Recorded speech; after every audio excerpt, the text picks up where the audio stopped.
aujourd'hui, je voudrais faire un petit point sur la confession, le sacrement de confession. Je l'avais expliqué sur des vidéos, mais je me souviens plus lesquelles, parce que c'est un peu le bazar sur mon TikTok. Je sais pas ce que c'est le bazar là-dedans aussi.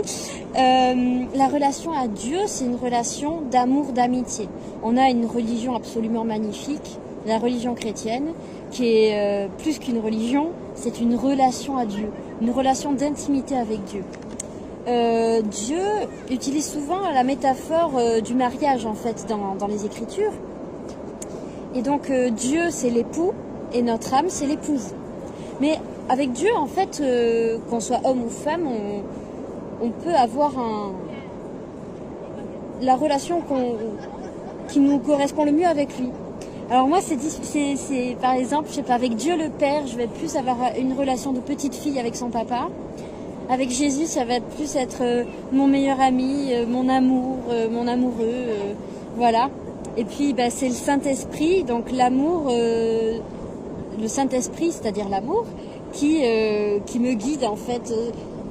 Le Saint-Esprit me guide. Quand je m'adresse au Père, je vais plus être une petite fille dans les bras de son papa. Et puis, quand je vais être en intimité avec Jésus-Christ, et l'Esprit Saint va plus me guider, à lui parler comme si j'étais face à mon ami, à mon amoureux, à mon mari presque.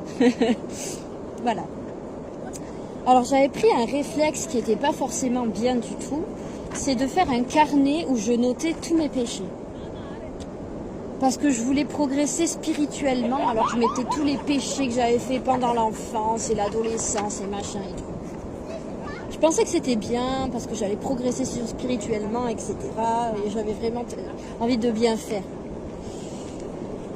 Parce que dans une relation avec une personne qu'on aime, le sacrement de confession, il représente ce fait de se souvenir des erreurs qu'on a fait, de se rappeler, de reconnaître humblement les erreurs qu'on a fait, de demander pardon à notre papa ou à notre ami, notre frère, notre amoureux, voilà. Dieu, comme il a tous ses rôles en même temps, le rôle de frère, d'ami, de papa, d'amoureux, de tout ce qu'on veut, et bien effectivement le sacrement de réconciliation, donc la confession, c'est reconnaître nos torts et nous en excuser. Donc je pensais bien faire en notant tous ces péchés là dans mon carnet là. En fait Dieu il aime pas ça du tout. Pourquoi ? Parce qu'en fait c'est un manque d'humilité. Pourquoi c'est un manque d'humilité ? Parce qu'en fait on le laisse pas, par son Esprit Saint, nous guider dans ce qu'il faut vraiment qu'on confesse. Donc ce qu'on doit confesser, ce qui est important à faire avant une confession, c'est d'invoquer l'Esprit Saint. Même pour bien se confesser, il faut demander l'Esprit Saint. Que l'Esprit Saint nous guide pour bien nous confesser, pour vraiment confesser sincèrement ce qu'il faut confesser, le confesser avec sincérité. On entend des familles polynosiennes qui se marrent, moi j'adore cette ambiance, c'est génial. Donc ce que je vous conseille, en tout cas moi, la décision que j'ai prise maintenant, c'est de laisser Dieu me guider, même dans le sacrement de confession. Donc je fais cette prière avec un beau signe de croix, au nom du Père et du Fils et du Saint-Esprit. Viens Esprit Saint, viens par la puissante intercession du cœur immaculé de Maman Marie, ton épouse bien-aimée. Amen. Voilà, maintenant j'ai décidé que je ferai cette prière avant d'aller confesser, comme ça je suis sûre de bien confesser. Pourquoi je suis sûre de bien confesser ? Parce que je laisse Dieu me guider dans ma confession. Et c'est ça la vraie humilité.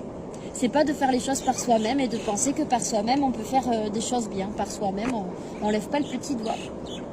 Allez, à bientôt. Je vous aime très fort. Gros bisous.